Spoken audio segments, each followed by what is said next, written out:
오늘 아침을 여는 말씀은 고린도후서 12장 7절에서 10절 말씀입니다.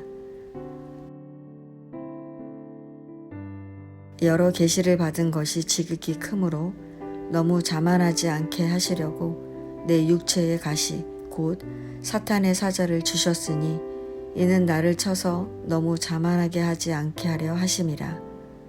이것이 내게서 떠나가게 하기 위하여 내가 3번 주께 간구하였더니 나에게 이르시기를 내 은혜가 내게 족하도다. 이는 내 능력이 약한 데서 온전하여 짐이라 하신지라. 그러므로 도리어 크게 기뻐함으로 나의 여러 약한 것들에 대하여 자랑하리니 이는 그리스도의 능력이 내게 머물게 하려 함이라. 그러므로 내가 그리스도를 위하여 약한 것들과 능욕과 궁핍과 박해와 공고를 기뻐하노니 이는 내가 약한 그때의 강함이라. 아멘. 고린도후서 12장은 자신의 약함을 자랑하는 바울의 이야기입니다. 말씀을 통해 그리스도인이 왜 우리의 약함을 자랑해야 하는지 살펴보도록 하겠습니다. 바울은 그리스도 안에 있는 한 사람에 대한 이야기를 합니다. 그 사람은 14년 전에 셋째 하늘에 이끌려 갔습니다. 셋째 하늘은 낙원, 곧 천국을 의미합니다. 그 사람은 이끌려 갔다라는 표현에서 알 수 있듯이 하나님에 의해 천국으로 이끌려 올라갔는데 거기서 사람들에게 말해서는 안 되는 말들을 들었습니다. 성도 여러분, 하나님께서 친히 천국을 보여주시고 계시의 말씀을 하셨다니 이 얼마나 대단한 사람입니까? 바울은 자랑하려면 이런 사람을 자랑하고 자신에 관해서는 약한 것들 외에는 자랑하지 않겠다고 말합니다. 그런데 성도 여러분들도 아시는 것처럼 사실 이 사람이 바로 바울입니다. 바울이 자신의 이야기를 제3자의 입장에서 돌려 말하며 자랑하지 않겠다고 하는 이유가 무엇입니까? 그 이유는 바울이 사도로서 자격이 없다 여기는 사람들에게 신비한 체험까지 한 자신이 사도로서 충분한 자격이 있음을 말할 수 있지만 이러한 자랑이 이루어질 것이 없기 때문에 자랑하지 않겠다는 것입니다. 자랑하는 것은 스스로를 높이는 것은 물론 듣는 사람이 자랑하는 사람을 과대평가하게 되기 때문에 자랑하는 사람이 교만하게 됩니다. 그래서 바울은 자랑하지 않겠다고 말하는 것입니다. 바울이 말하고 싶은 것은 오직 자신의 약함입니다. 성도 여러분, 바울은 다메섹에서 예수님을 만났고 신비한 체험까지 했습니다.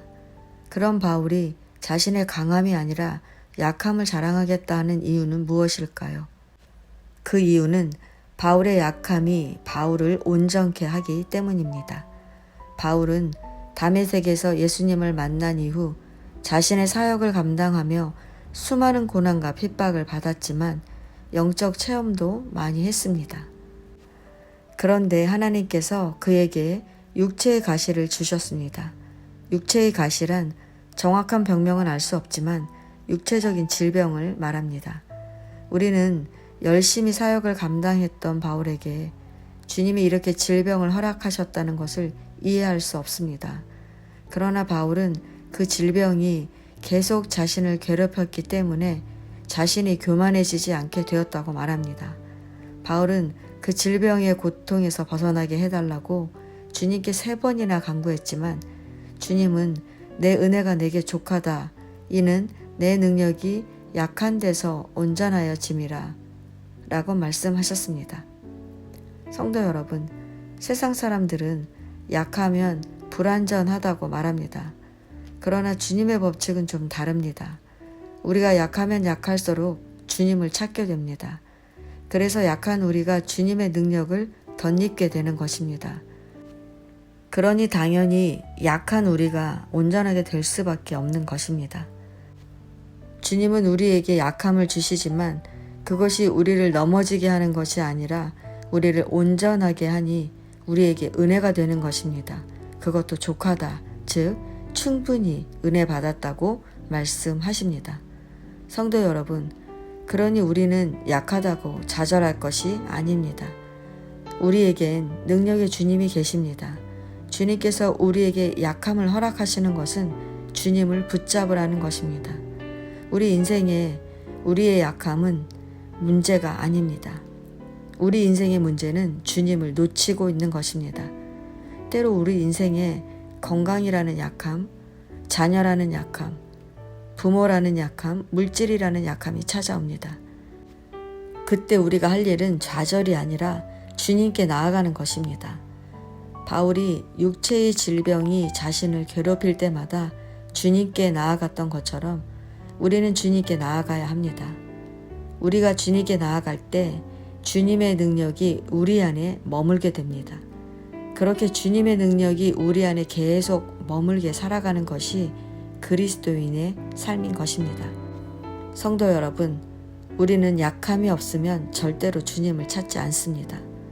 그러니 우리의 약함 때문에 눈물 짓지 마십시오. 우리의 약함은 길을 잃은 사람이 나침반을 보고 방향을 잡아가듯이 우리로 하여금 주님을 바라보게 하는 나침반 같은 것입니다. 우리의 약함 때문에 계속 주님께 방향을 맞춰 보다 보면 어느새 우리는 온전한 그리스도인으로 변화되게 됩니다. 그러니 우리의 약함을 마주하게 되면 눈물 짓지 마시고 도리어 기뻐하십시오. 그 약함이 바울이 로마까지 복음을 전파했던 것처럼 우리를 통해 크신 주님의 뜻을 이루어 드릴 것입니다.